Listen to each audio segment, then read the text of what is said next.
Failure can definitely be avoided, but when you avoid failure, you will also avoid success.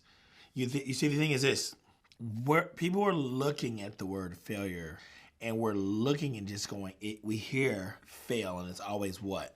Send a negative connotation. Why? It's simple. First grade, second grade, third grade, fourth grade, fifth grade, 12 years. If you went to college, 4 more years, and failing was what? Bad. So when I failed, I don't move forward. Well, because, I'm not gonna, I can rant all day on how broken our current education system is in the United States. But the fact of the matter is, we have been conditioned to getting an F and it equaling a bad thing.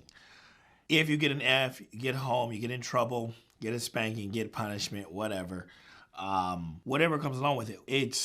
Failure has been tied to our intelligence. When I fail, I say I'm dumb, I'm slow in mind, I'm not intelligent, I don't understand the subject matter. But complete difference in entrepreneurship, complete difference as a high performer. Here's what I believe about failing. If you're not failing, you're not trying. You show me someone that is succeeding all the time and they are not trying. And you say, James, that's not possible. Some people are just born and they're good at it. Yes, they're good at it, but they're not great. And if you're born good, you have the capacity to become great. If you're born great, you have the capacity to go beyond great. But you're not showing me anyone. Oh, are there child prodigies in this? Yes. If you want to talk about the anomalies, if you want to talk about the 1% of the 1%, but I don't think that's what we're talking about. We're talking about you. And you are not a child prodigy. And you are not an anomaly. You are not a unicorn. You are not a special snowflake. You are at best average. And what I mean by that, that's not me taking a shot at you. That's me telling you, in regard to the norm, as an entrepreneur, you need to understand that failure is part of the process. It is a domino, if not 15 or 20 or 30 dominoes that need to fall, that must fall in order for you to succeed. You have to get better at it. And I say, if you're not failing, you're not trying, because we've heard the expression, you miss 100% of the shots that you don't take. And so you're so busy trying to get everything perfect, but meanwhile, you're not taking any shots. Let's talk about that. Let's talk about a basketball player. So if you're a shooting guard, one of the first things that happen when you get to a higher level, they start working on what? Your shot. They want to look at everything. And one of the number one things they're going to look at is, where's the placement of this ball? So a lot of times now, in high school, we fix a lot of this now. But for the most part, you look at people, they take too long. If you're getting your shot blocked over and over, you're taking too long to shoot. It might be you thinking about it. It might be, habits, motor function. It could be a variety of things. But the fact is, we need you to get the ball. We need you to release the ball faster. So what are they going to do? First of all, and they teach everyone this in the paint, do not bring this ball back down. You're getting blocked. Quit bringing the ball back down. Keep the ball in the air. Put it right back up. Same thing is happening for you as entrepreneurs. If you want to go faster, if you want to become a high performer, what do you have to do? You're going to have to get these reps in. You're going to have to take these shots. And part of taking shots is what? Missing shots. Nope. That's just part of it. You're going to miss. Nope. Here's the thing. You're going to keep missing these shots over and over because you're not taking them. Let me paint this very clear picture. I'm just not good at sales. Okay, how long you been in sales? Well, I've been an entrepreneur now for forever. It's been like 3 or 4 months, and nobody signs up for my webinars. So let me get this straight. You've been an entrepreneur for 3 or 4 months, maybe 6 months.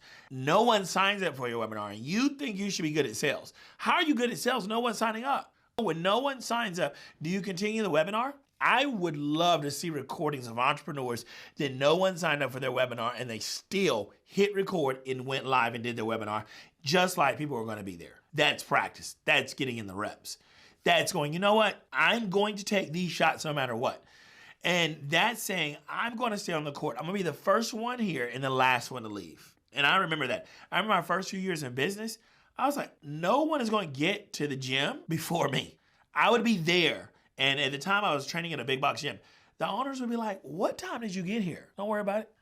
And it became a game. Some of my trainers, when I started hiring people, they're like, I'm gonna get to this gym before you. Good luck. I will get there an hour early and work in the parking lot. I'm going to be the first one here.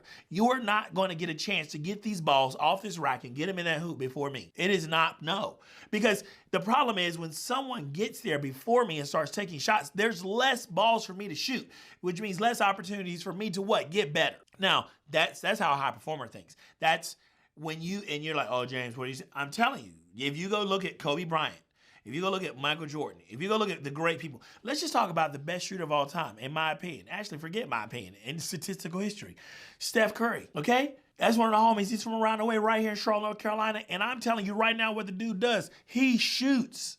He shoots over and over and over. And you hear people, oh, man, I wish I could shoot from half court. Practice. Oh, I wish I could have a $100,000 launch. Practice. I wish I could do $1 million. They just make it sound so easy. No, it was failure after failure after failure after failure, tiny success. And let me tell you something. You're going to make 6 figures. You're still going to fail. 7 figures, still going to fail. 8 figures, been there, still going to fail. Accumulated 9 figures, still going to fail. Generated well over $100 million in revenue, and I still fail. And I do it. And I actually look forward to doing it more often because that means I'm doing things out of my comfort zone. I'm doing things that are new to me. I'm doing things that challenge me. I'm doing things because if it doesn't challenge you, it won't change you. So I'm doing things that I'm just like, I'm telling you, I've been on Instagram for 9 years, but I've been on Instagram for 2 years, okay? Like I've had an account since day one, but I've actually been using Instagram for the last 2 years. And I'm like, what? People are like, well, why don't you just hire people to post for you? I still post all my content to this day. Why? Because I need to get better at it. I'm taking 10 minutes to post a reel because I'm like, well, where's this button? Where's this? Where's this? Where? Oh, they done moved it. As soon as I learn it, they're going to update it. Whoever that little dude is with the curly hair and the glasses Instagram, you get on my nerves. Because every time I learn something, you move something. And you don't tell nobody. You just shoot a little video and be like, hey, these are 3 new changes to Instagram. Don't tell nobody that you just move stuff all around. So I'm over here trying to turn. I done loaded content, one piece of content 5 times, guys. And I don't be upset. By the time content manager, people help me strategy, everybody's like, hey, just stop going so fast. Sorry, I know 1 speed, okay? And so I'll just hit delete, start over. I don't get upset. I don't get frustrated. I don't get annoyed. I don't get dismayed. I'm excited because I'm getting closer to a win. Failure is nothing but you getting closer to success. So embrace it, understand it is part of the process, and you will come out on the other end a winner.